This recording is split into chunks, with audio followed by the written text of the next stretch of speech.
하나님의 말씀을 보겠습니다. 시편 119편 65절에서 80절까지입니다.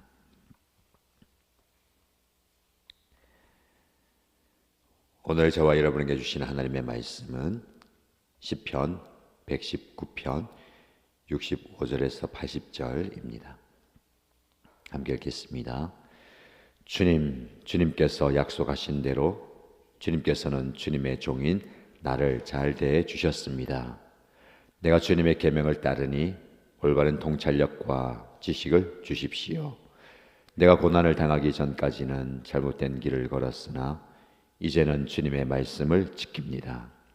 선하신 주님, 너그러우신 주님, 주님의 율례들을 내게 가르쳐 주십시오. 오만한 자들이 거짓으로 내 명예를 훼손하였지만 나는 온 정성을 기울여서 주님의 법도를 지키겠습니다. 그들의 마음은 무뎌 분별력을 잃었으나 나는 주님의 법을 즐거워합니다. 고난을 당한 것이 내게는 오히려 유익하게 되었습니다. 그 고난 때문에 나는 주님의 율례를 배웠습니다. 주님께서 나에게 친히 일러주신 그 법이 천만 금은보다 더 귀합니다. 주님께서 손으로 몸소 나를 창조하시고 나를 세우셨으니 주님의 계명을 배울 수 있는 총명도 주십시오. 내가 주님의 말씀에 희망을 걸고 살아가기에 주님을 경외하는 사람들이 나를 보면 기뻐할 것입니다. 주님의 판단이 옳은 줄을 나는 압니다. 주님께서 나에게 고난을 주신 것도 주님께서 진실하시기 때문이라는 것을 나는 압니다. 주님의 종에게 약속하신 말씀대로 주님의 인자하심을 베풀어 주셔서 나를 위로해 주십시오. 주님의 법이 나의 기쁨이니 주님의 긍휼을 나에게 베풀어 주십시오. 그러면 내가 새 힘을 얻어 살 것입니다. 이유도 없이 나를 괴롭히는 저 오만한 자들은 수치를 당하게 해주십시오. 나는 주님의 법도만을 생각하겠습니다. 주님을 경외하는 사람들이 내게로 돌아오게 해주십시오. 그는 주님의 증거를 아는 사람들입니다. 내 마음이 주님의 율례들을 완전히 지켜서 내가 수치를 당하지 않게 해주십시오. 아멘. 오늘 하나님께서 주시는 말씀의 은혜가 여러분의 삶과 섬김의 현장 가운데 넘치기를 축복합니다. 우리는 살아가면서 고난이라는 단어를 그다지 반가이 생각하지 않습니다. 고난은 피하고 싶고 가능하면 멀리하고 싶고 최대한 가까이 두고 싶지 않습니다. 고난이 닥치면 우리는 때로는 당황하고 하나님께 질문합니다. 그리고 하나님께 원망하기도 합니다. 하나님, 왜 저에게 이런 어려움이, 고통이 찾아오는 겁니까? 제가 무엇을 잘못했기에 이런 고난을 주십니까? 라고 묻습니다. 고난은 우리의 계획을 무너뜨리고 우리의 편안한 삶을 흔들고 때로는 우리의 믿음마저 시험하기 때문에 그렇습니다. 오늘 시편 119편 65절에서 80절까지 말씀을 보시면 그 고난 가운데 시편 기자는 놀라운 고백을 합니다. 그가 당하는 고난이 오히려 자기에게 유익이 되었다라고 이야기합니다. 우리의 고정관념을 깨는 진지한 고백입니다. 고난은 나에게 나쁜 것이다, 좋지 않다라는 고정관념을 깨뜨립니다. 어떻게 고난이 유익이 되었을까요? 어떻게 아픔과 슬픔이 자기에게 선이 되었는가?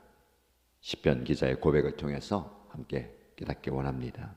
왜냐하면 65절 말씀에 주님께서 약속하신 대로 주님께서는 주님의 종인 나를 잘 대해 주셨습니다. 이 고백을 통해서 우리는 그 고난 가운데 이 시편의 기자가 어떻게 고난을 이기고 고난이 유익이 되었는가를 볼 수가 있습니다. 하나님께서는 하나님의 종인 나를 잘 대해주셨다, 선대하셨다라는 겁니다. 잘 대해준다라는 표현이 하나님의 선하심을 표현하는 단어입니다. 하나님은 하나님, 당신의 아들, 자녀인 저와 여러분에게 잘 대해 주시는 분입니다. 우리에게 주신 모든 것은 하나님께서 주시는 놀라운 은혜입니다. 때론 그것이 고난이라는 아픔으로 찾아오지만 그것마저도 나에게 하나님의 선함이 되는 겁니다. 66절 말씀에 그 고난 가운데 올바른 통찰력과 지식을 구합니다. 고난이라는 상황, 환경에만 집중하지 않고 그것을 제대로 볼 수 있는, 그리고 그것을 잘 이겨낼 수 있는 통찰력, 지식을 주십시오라고 간구하죠. 이어지는 말씀에는 내가 고난을 당하기 전까지는 잘못된 길을 걸었으나 이제는 주님의 말씀을 지킵니다.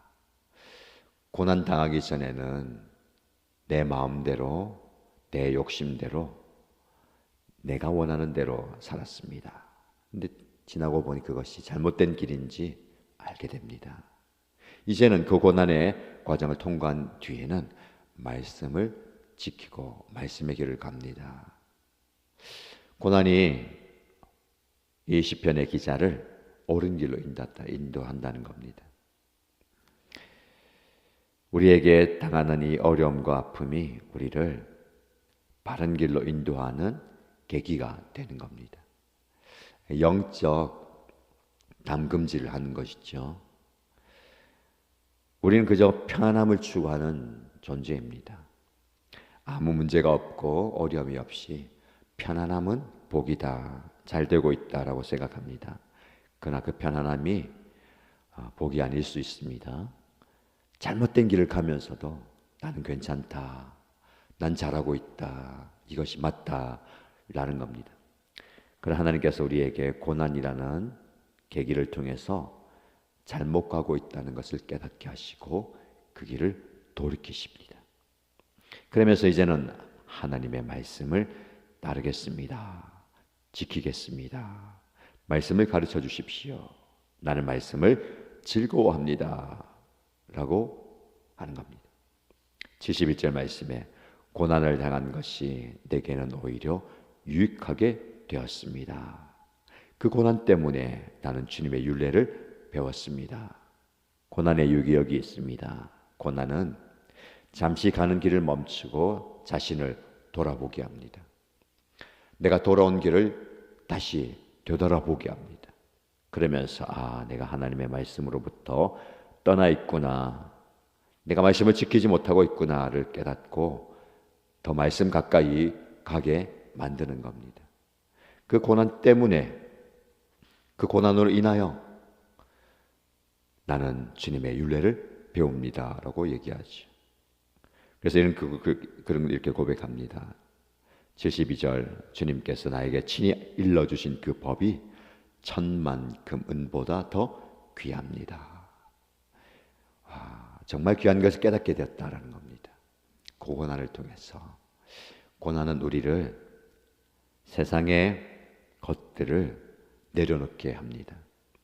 세상의 때를 빼버리는 거죠. 그래서 가장 귀한 것이 무엇인지 알게 됩니다 라고 얘기합니다. 오늘 65절에서 72절까지가 한 단락인데요. 중요한 단어는 바로 하나님의 선함입니다. 히브리어로 토브라는 단어가 오늘 반복서 사용되는데, 하나님이 나에게 잘 대해주셨다라는 표현에서 토브, 하나님의 선함이 드러나고요. 고난이 나의 유익이다 할 때 이 유익도 토브, 선함입니다. 그리고 하나님의 말씀이 다른 어떤 것보다 귀하다라고 할 때 귀하다라는 표현도 토브입니다. 토브는 창세기 1장에 이 세상을 창조하신 하나님께서 이 세상을 보시면서 하나님 보시기에 좋았더라라는 단어입니다. 이렇게 하나님께서 우리를 선하게, 귀하게, 아름답게 대해주는 것이 바로 오늘 본문의 핵심입니다. 때로는 멀리하고 싶고 때로는 피하고 싶은 고난도, 고난 자체가 유익이 아니라 그 고난을 통과한 저와 여러분들이 정금같이 하나님 앞에 서게 되는 것이 유익입니다. 이 말씀을 우리의 삶에 어떻게 적용할 수 있을까요? 현재의 고난을 영적 점검의 기회로 삼으시기 바랍니다. 혹시 지금 어려움을 겪고 계십니까? 그 고난 앞에서 하나님께서 나에게 무엇을 말씀하시는지 귀 기울여 보십시오. 혹시 내가 하나님보다 더 의지하고 사랑했던 것은 없었는지, 말씀에서 멀어져서 세상적인 가치관을 따라 살고 있지는 않은지를 정직하게 자신을 돌아보시기 바랍니다. 고난을 통해서 나의 영적 상태를 점검하고 하나님께 더 가까이 가는 기회로 삼으시기 바랍니다. 그리고 평안할 때 더 깨어 기도하십시오. 고난이 와야만 하나님을 찾는 것이 아니라 평안할 때도 늘 깨어서 기도하시기 바랍니다. 하나님의 말씀을 삶의 중심으로 두고 그 말씀으로 무장되는 여러분 되시길 축복합니다. 73절 이하에 보시면 하나님께서 나를 당신의 손으로 몸소 창조하시고 세우셨으니 하나님께 말씀의 청명과 지혜를 구합니다. 나에게 고난을 주신 것도 주님께서 진실하시기 때문이라는 것을 나는 압니다. 주님의 인자하심을 베풀어 주십시오 라고 기도합니다. 그래서 나는 하나님의 말씀만을 깊이 묵상하고 생각하겠습니다. 고난이란 특별한 교실 안에서 시인은 그 어떤 것도 비교할 수 없는 참된 가치인 말씀의 소중함을 깨닫게 되었습니다. 이제 하나님의 말씀 외에는 나에게 더 소중한 것이 없습니다 라고 고백합니다. 그 말씀을 통해서 진정한 기쁨과 즐거움을 경험하고 있다라고 고백합니다. 이 단락을 통해서 우리가 어떻게 삶 속에 말씀을 적용할 수 있을까요? 고난 가운데 하나님의 말씀을 배우기를 집중하시기 바랍니다. 어려운 상황에 처했을 때에 문제 자체에만 매달리지 마시고 거기에 너무 마음을 빼앗기지 마시고 오히려 이 시간을 하나님께서 나에게 무언가 가르치기 원하는 시간이다 라고 생각하시면서 그 고난의 교실에서요 무언가를 배우십시오. 말씀을 통해서 깨닫는 지혜가 있기를 축복합니다. 지금 여러분의 삶 속에서 여러분 가정에서 생업의 현장에서 당하고 있는 그 고난, 이 고난을 빨리 해결해 주십시오. 사라지게 해 주십시오. 빨리 없어지게 해 주십시오 라고만 기도하지 마시고요. 그 고난이란 교실 안에 여러분들이 들어가 있다면 교실 안에서 참 소중한 것을 배우시기 바랍니다. 더 말씀을 펼치고 말씀의 은혜를 경험하십시오. 근데 무엇보다도 우리가 깨달아야 될 중요한 교훈은 하나님의 선하심을 그 고난을 통해서 배우는 겁니다. 하나님 왜 이러십니까? 라고 질문했다가 그 과정을 통해서 하나님께서 이런 이유로 이런 어려움을 나에게 주셨군요 라고 고백하면서 그 고난의 교실을 나오시기 바랍니다. 이 시편 기자의 고백처럼 주님께서 나에게 고난을 주신 것도 주님께서 진실하시기 때문이라는 것을 나는 압니다. 주님이 신실하시고 주님이 진실하시기 때문에 나에게 참 잘해주시기 때문에 이 고난을 하나님이 주셨습니다. 고난의 의미를 하나님의 신실하심 안에서 해석하십시오. 이해할 수 없는 고난 앞에서 왜라고 묻기보다는 하나님 이 고난 안에서 신실하신 주님을 신뢰합니다. 주님을 더욱더 의지합니다. 라고 의지적으로 선포하십시오. 그러면 주님의 신실하심을 마음 깊이 깨닫게 될 것입니다. 말씀을 마무리하면서 저와 여러분에게 이런 도전의 말씀을 드립니다. 고난은 영적인 잠에서 우리를 깨우게 하는 자명종과 같습니다.